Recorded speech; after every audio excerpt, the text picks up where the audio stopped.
We met in Portland 7 years ago, at a marketing conference neither of us wanted to attend. Rachel was presenting on brand psychology for a boutique firm called Meridian Creative. I was there representing my tech startup, barely keeping my head above water financially, but too stubborn to admit it. She approached me during the coffee break, pointing at my name tag. TechFlow Solutions. Let me guess, you help companies streamline their digital infrastructure. I laughed. That's the polished version. Really, I fix broken software and pray the clients don't ask too many questions. She smiled. Not the performative smile I'd later come to recognize, but something genuine. Honesty. I like that. We talked for 2 hours, missing both our afternoon sessions. She told me about growing up in Seattle, about her parents' messy divorce that dragged on for 3 years and left her mother bitter, and her father remarried within 6 months. She explained how she'd learned early to read rooms and adjust accordingly, a survival skill from a childhood spent navigating 2 hostile households. I told her about my family's construction business, how my grandfather built it from nothing, how my father expected me to take over, and how I'd disappointed him by choosing code over carpentry. You're authentic, she said that night over drinks at a rooftop bar overlooking the Willamette River. Everyone here is selling something. You're just yourself. I fell for that. Hard. We married 18 months later in a small ceremony in Cannon Beach. 50 guests, simple vows, her mother crying through the entire thing while her father sat stone-faced in the 3rd row with his new wife. My father shook my hand afterward and said, "She's got fire. Don't let it burn you." I laughed it off. He wasn't laughing. I should have listened.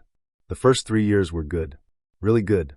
We bought a craftsman house in the Laurelhurst neighborhood, the one with the cracked foundation and leaking roof that I promised to fix but kept putting off. Rachel landed a senior position at Vertex Marketing Group, managing major accounts for tech companies and restaurants. I sold TechFlow to a larger company called Mindcore Technologies and took a director role there, overseeing network operations. We had routines that felt like home. Saturday mornings at the farmers market on Northwest Davis Street, where Rachel would buy fresh flowers and I'd get coffee from the same vendor every week. Sunday evenings cooking together, her making pasta while I chopped vegetables, and she'd tell me office gossip about her boss Sandra's terrible decisions, and I'd pretend to understand the Byzantine politics of creative agencies. We talked about kids someday, maybe after she made VP. We talked about renovating the basement. We talked about taking a trip to Italy. But something shifted around year 4. She started coming home later, sometimes not until 9 or 10 at night. Client dinners, she'd say, dropping her bag by the door and heading straight for the wine. Networking events. You know how it is. I believed her because I wanted to. Because questioning it meant admitting something had changed, and I wasn't ready for that. Because the alternative meant acknowledging I'd already lost something I couldn't name.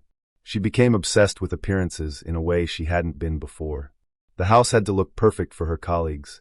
She'd spend hours arranging throw pillows before anyone visited. I had to wear the right brands at company functions, and she'd actually lay out my clothes before Vertex events like I was a child. She'd introduce me with my title first, my name second, like my identity was my job. "Your network ops director at Mindcore Technologies," she'd say to strangers at parties, like it was my defining characteristic. Like I wasn't also the guy who made her laugh at midnight or held her hair back when she got food poisoning from bad sushi. I started to feel like a prop in someone else's production, an accessory she wore to prove something to people whose opinions shouldn't have mattered. And when I mentioned it once, casually, over dinner, she looked at me like I was speaking another language. "You're being sensitive," she said. "I'm proud of you. That's all." But it didn't feel like pride. It felt like curation. The 4th of July barbecue wasn't my idea.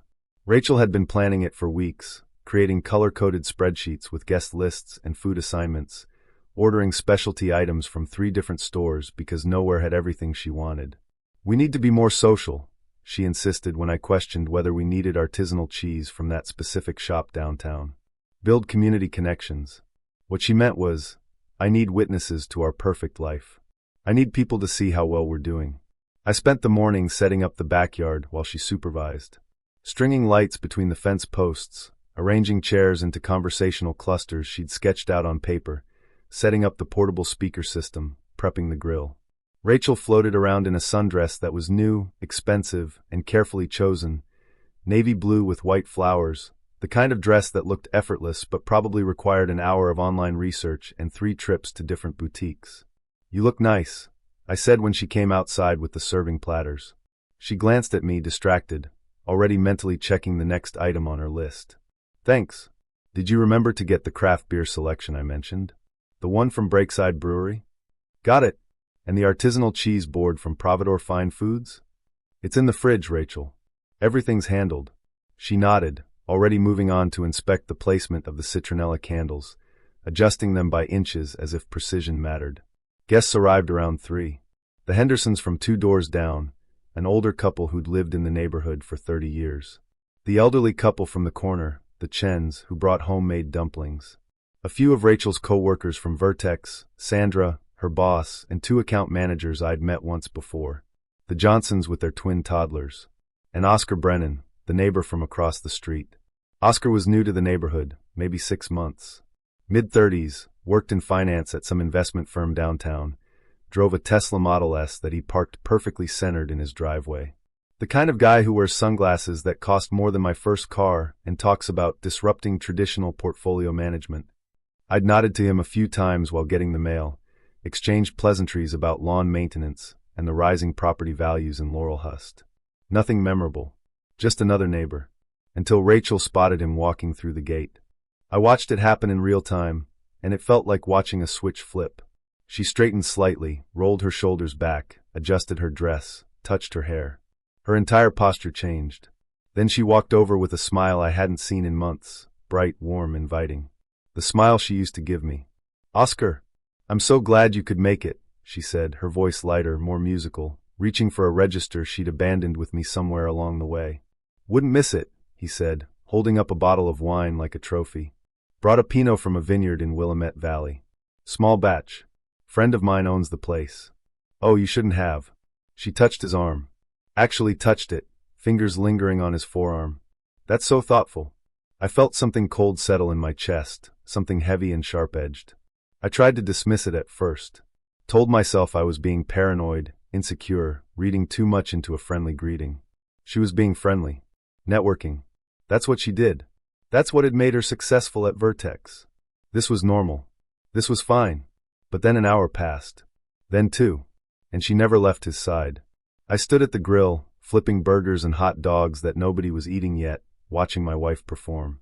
And it was a performance. I knew Rachel's performances. I'd watched her pitch clients, navigate office politics, schmooze at industry events. This was that, but somehow more. She laughed too loudly at Oscar's jokes, the kind of laugh that carried across the yard. Leaned in when he spoke, closing the distance between them until they stood closer than strangers should. Touched his shoulder, his arm, once his hand, when she gestured animatedly about something I couldn't hear from 15 feet away. Her body language was open, engaged, focused entirely on him like nothing else existed. I watched her mirror his movements. When he crossed his arms, she did too. When he shifted his weight, she matched him. Unconscious mimicry, the kind psychology studies say indicates attraction and rapport. Mrs. Chun from next door noticed. I caught her glance at Rachel and Oscar, then at me, sympathy obvious in her eyes. Then she looked away quickly like she'd witnessed something private and shameful. Mr. Henderson noticed too, pausing mid-conversation with his wife to stare, then shaking his head slightly. I felt like an exhibit at a museum. The forgotten husband. Please do not tap on glass.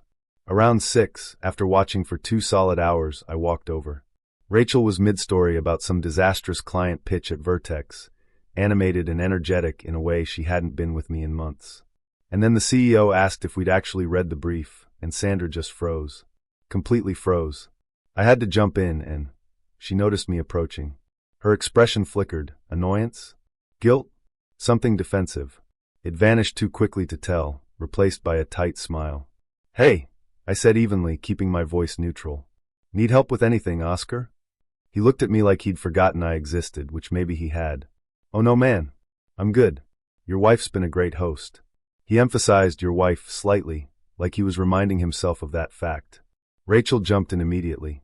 "Oscar was just telling me about his portfolio management philosophy. It's fascinating. Really innovative stuff about risk assessment. Sounds riveting." I kept my tone neutral, but something in my delivery made Rachel's jaw tighten. She shot me a look, sharp and warning. "Don't be rude." I stood there, stunned. Don't be rude? To the guy who'd been monopolizing my wife for 2 hours while I played caterer to a backyard full of people she'd invited? I was rude for interrupting? I'm going to check on the food, I said quietly. I walked back to the grill, grabbed another beer from the cooler, tried to remember what it felt like when she used to look at me the way she was looking at him, like I was interesting, worth her full attention, someone whose words mattered. By 7 o'clock, the sun was setting in brilliant orange streaks, and they were practically in their own world. She'd pulled up a chair next to his at the patio table. They sat close, knees almost touching, heads bent together like they were sharing secrets. The rest of the party continued around them, kids playing, neighbors chatting, but they existed in a bubble. I caught fragments of conversation when I walked past to collect empty plates. Really understands market dynamics. You're so insightful about these things. We should grab coffee sometime and talk more about this. That last one made my hands tighten around the beer bottle until I thought the glass might crack. Mr. Henderson approached the grill again, pretending to need another burger, but really checking on me. Your wife seems to be enjoying the party. I said nothing. That Oscar fellow seems attentive. Yeah. He shifted uncomfortably, looking for words that wouldn't make it worse. Well, good burgers. You've always been good at the grill. I watched them for another 30 minutes. At one point, Oscar said something and Rachel threw her head back laughing, hand landing on his chest and staying there for 3, 4, 5 seconds. Long enough that it couldn't be accidental. Long enough that Sandra from Vertex glanced over and raised her eyebrows. Something inside me went very quiet and very cold. Around 8:30, I'd had enough. My jaw hurt from clenching. My hands were cramping from gripping the beer bottle. I walked over to where they sat, still deep in conversation about something that made Rachel's eyes bright and engaged. Rachel. She looked up, irritated at the interruption, like I was a waiter who'd arrived at the wrong time. What? Can I talk to you for a second? I'm in the middle of a conversation. I can see that. I've been seeing it for 3 hours. Oscar stood smoothly, reading the tension. I should probably head out anyway. Early morning tomorrow. But he didn't look at me when he said it. He looked at Rachel, waiting for her to protest. Oh no, don't go yet, Rachel said quickly, reaching out to touch his arm again, fingers circling his wrist. We were just... Rachel, I repeated, voice harder now. Now. She stood, jaw tight, movements sharp with irritation. Excuse me, Oscar. We walked to the side of the house, out of earshot from the remaining guests, past the gate that led to the street. The same gate I'd walked through 100 times without thinking about it. The gate that was about to become something else entirely. What the hell was that? I asked. What was what? She crossed her arms defensively. You've been attached to him all night. She rolled her eyes like I was being tedious. I was being a good host. You were flirting. Don't be ridiculous. 3 hours, Rachel. You spent 3 hours ignoring every other guest, including the ones from your own office, to give that guy your undivided attention. You're being paranoid. Am I? Because from where I was standing, you looked like you forgot you were married. Mrs. Chin noticed. Mr. Henderson noticed. Your own boss noticed. But somehow you didn't. Her expression hardened, shifting from defensive to offensive. You're embarrassing yourself. I'm embarrassing myself? Yes. You're acting jealous and insecure. It's not attractive. The word attractive hung in the air like a slap. When had my feelings become about whether they were attractive to her? This is why we can't socialize normally, she continued. You make everything about you. I didn't make anything about me. You did that when you turned our backyard into your personal audition. Audition for what? I don't know. But you weren't being my wife tonight. You were being someone else. Someone performing for an audience of one. She stepped closer, voice dropping to a harsh whisper. If you can't handle me talking to another man without throwing a tantrum, that's a you problem. Maybe you need therapy. This wasn't talking. This was performing. This was 3 hours of you pretending I didn't exist. You're delusional. Then why did Mrs. Chin look at me with pity? Why did Henderson ask if I was okay? Why did your coworker Sandra give you a look when you touched Oscar's chest? She faltered. Just for a second. A crack in the armor. You're overreacting, she said finally, but there was less certainty in her voice. No. I'm reacting exactly appropriately to watching my wife spend 3 hours wrapped around another man at a party she insisted we throw. Wrapped around? She laughed bitterly. We were having a conversation. You touched him 17 times. She froze. You counted? I noticed. There's a difference. This is insane. You're insane. What's insane, I said quietly, stepping closer, is that you haven't once, not once in this entire conversation, considered how this felt for me. Silence stretched between us. She opened her mouth, closed it, opened it again. Then she said it. If you're this uncomfortable, maybe you should leave. I blinked. What? She pointed toward the gate, the one that led to the front yard, to the street, to everywhere that wasn't here. The door's right there. I looked at her pointing finger, at her defiant expression, at the absolute certainty in her eyes that I wouldn't actually do it, that this was just another negotiation, another power play, another moment where she could push and I would bend. Okay, I said. Her hand dropped. What? You're right. I should go. I walked back toward the group, past the few remaining guests who were starting to gather their things. Grabbed my keys from the patio table, where I'd left them next to an empty beer bottle. Several guests looked up, confused by the sudden movement and tension. Thanks for coming, I said, voice steady and calm. Rachel will take care of the rest. I headed for the gate, the one she'd pointed at. Wait, her voice behind me, suddenly uncertain, the defiance cracking. Where are you going? I didn't turn around. You told me to leave. I didn't mean. You pointed at the gate, Rachel. I'm using it. Don't be childish. Come back here and... I pulled it open. The hinges squeaked slightly.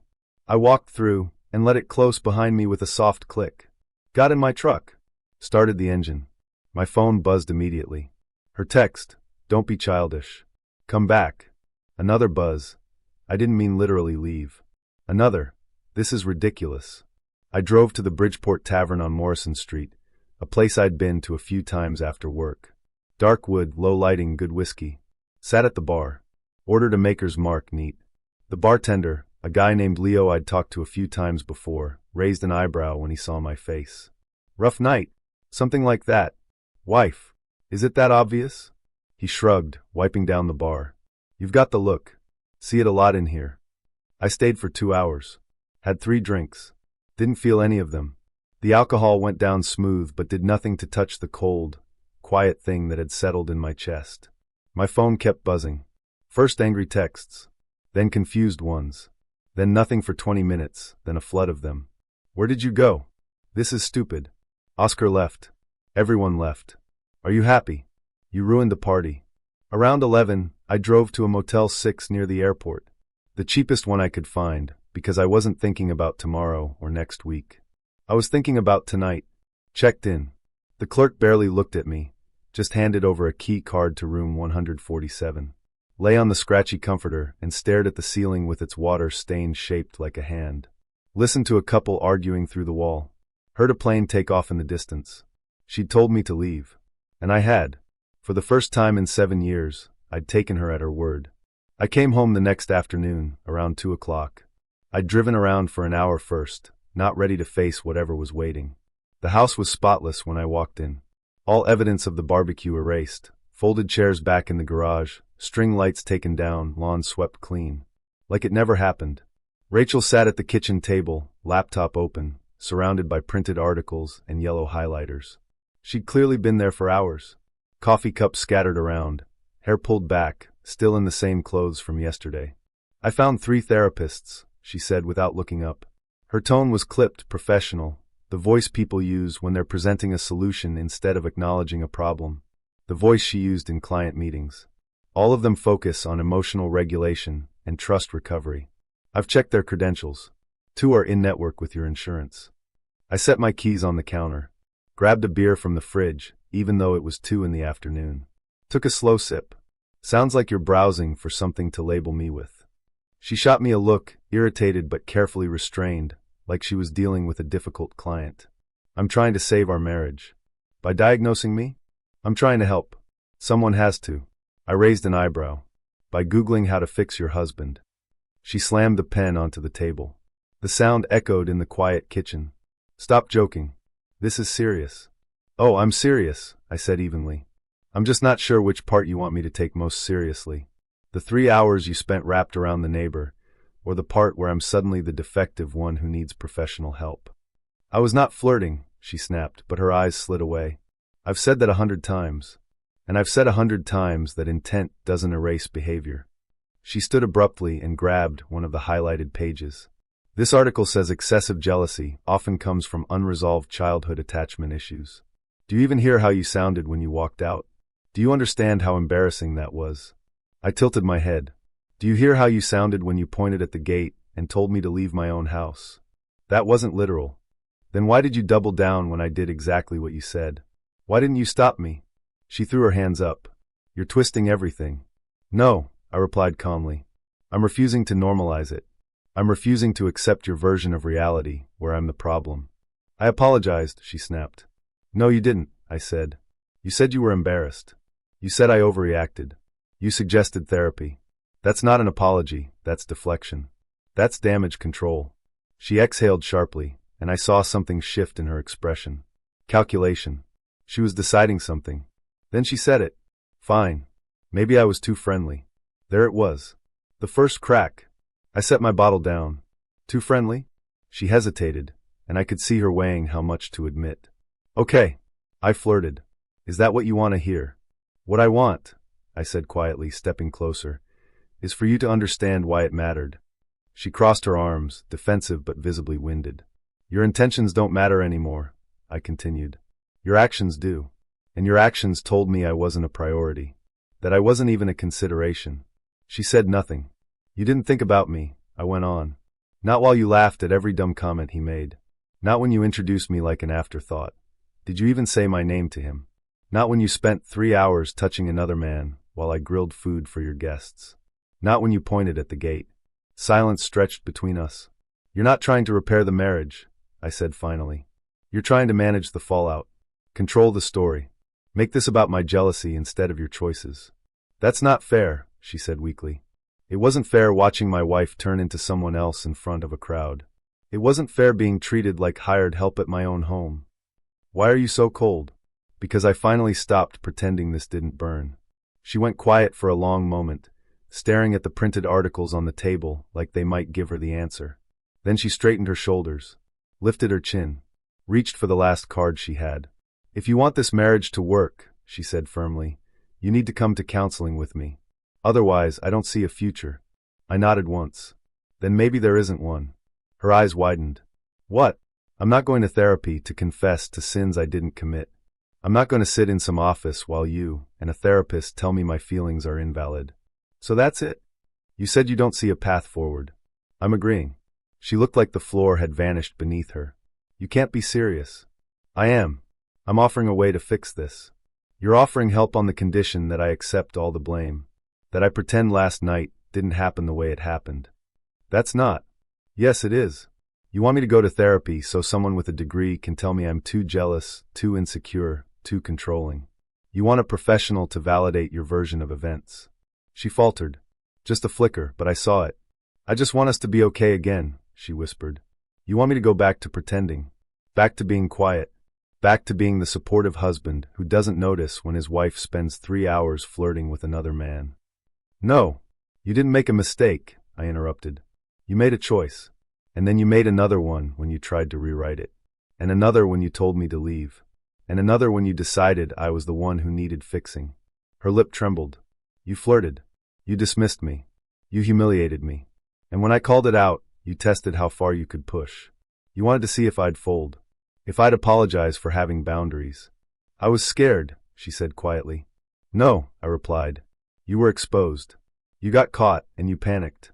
She broke then, tears shaking hands, the careful composure crumbling. Please. I'll stop talking to him. I won't even acknowledge him. Just don't leave. For a moment, the old reflex kicked in, the urge to soothe, to de-escalate, to fix her pain and save the situation.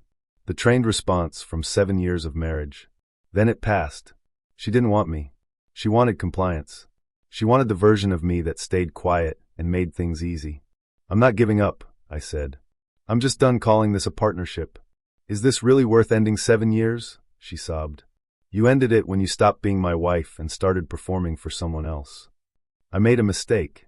No, I said coldly. You made a choice. And when I reacted with self-respect, you made another. You chose him. Then you chose control. You never chose us. She turned away, crying into her hands. Please, she whispered. Don't go.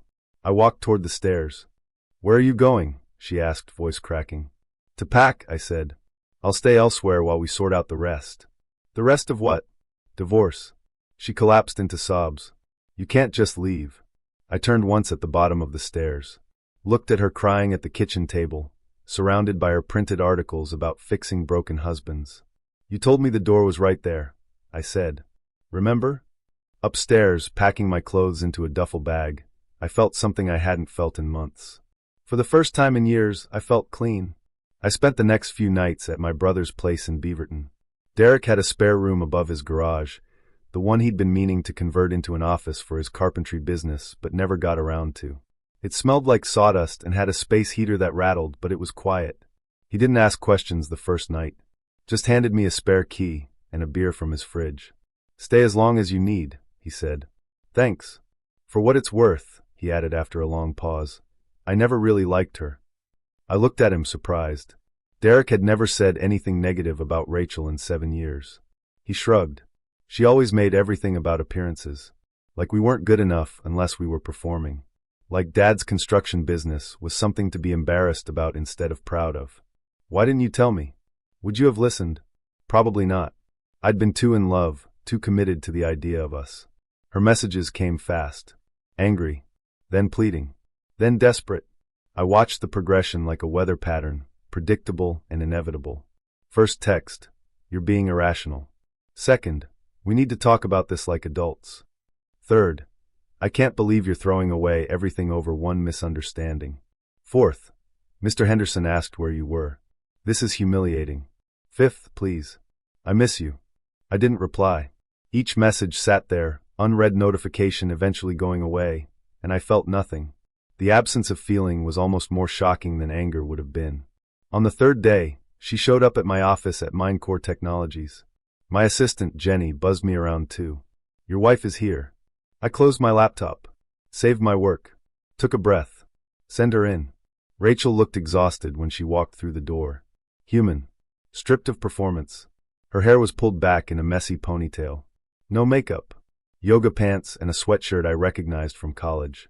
She looked like the woman I'd married, and for a second, my resolve wavered. We need to talk, she said. We already did. I was desperate. I didn't know what to say. No, I said.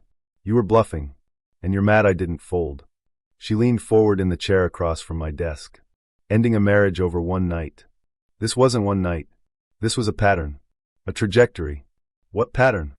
The late nights at Vertex that started 6 months ago. The client dinners I was never invited to. The way you stopped asking about my day. The way you started caring more about impressing strangers than being present with me. The way you introduced me by my title instead of my name. She didn't understand. Or maybe she didn't want to. I saw her brain working, trying to find the counter-argument, the explanation that would make this make sense. I need respect, I said. Not conditional love based on whether I'm quiet enough, successful enough, impressive enough. She stared like that idea had never occurred to her. Like respect was something she'd never considered as currency in our marriage. I'll do better, she whispered. You don't miss me, I said gently. You miss control. You miss having someone who doesn't push back. Silence filled my office. Outside, I could hear phones ringing, people talking, the normal sounds of a workday. I'll file, I said. You can fight it if you want. It won't change the outcome. She stood, tears streaming down her face, mascara she'd apparently put on just for this running in black streaks. I love you. You love the version of me that stayed quiet. That made you look good. That didn't have needs. She left without another word, and I watched her through the glass wall as she walked past Jenny's desk, past the conference rooms, toward the elevators. Jenny looked at me through the glass, raised her eyebrows in question. I shook my head. Some things couldn't be fixed. 2 weeks later, the signed papers arrived at Derek's place. No note. No apology. Just her signature and a forwarding address in Northwest Portland. An apartment downtown. Expensive, probably. Near Vertex headquarters. I didn't celebrate. This wasn't victory. It was recovery. I moved out of Derek's garage after a month. Found a small loft in the Pearl District. Nothing fancy. Just clean space and quiet mornings. I started running again. Something I'd given up years ago because Rachel complained about the early alarm. At first, I could barely make 2 miles, but gradually I built back up. There's something clarifying about physical exhaustion. Your mind stops negotiating with itself. Sometimes I still see Oscar Brennan on the street. He lives across from the old house, after all. Can't avoid him forever. He avoids eye contact now when we pass, looks uncomfortable, guilty maybe. Sometimes he crosses to the other side. Once I saw him getting into his Tesla, and he froze when he saw me, like I might confront him. It doesn't matter. Betrayal doesn't always start in bed. Sometimes it starts with attention that isn't yours anymore. With someone choosing performance over presence. With the slow erosion of respect disguised as socializing. People ask what happened. I tell them the truth. She pointed at the gate. So I used it. Thank you for watching the video to the end.